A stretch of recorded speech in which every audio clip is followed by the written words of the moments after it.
Hey guys, in this video I will show you how to fix Roku AirPlay not working fast. Alright, let's begin.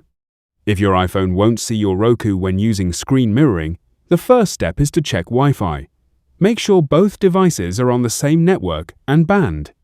Go to Settings then Network on Roku and match it exactly with your iPhone.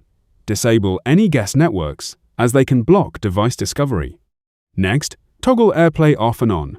Go to Settings, then Apple AirPlay and HomeKit, switch it off, wait 5 seconds, then turn it back on. This refreshes Roku's discovery signal. Also, check Fast TV Start.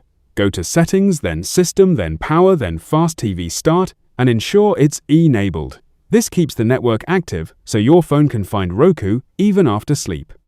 If that fails, do a full system restart. Settings, then System, then Power, then System Restart. For stubborn cases, unplug Roku for 60 seconds, hold the physical power button for 10 seconds, then plug back in.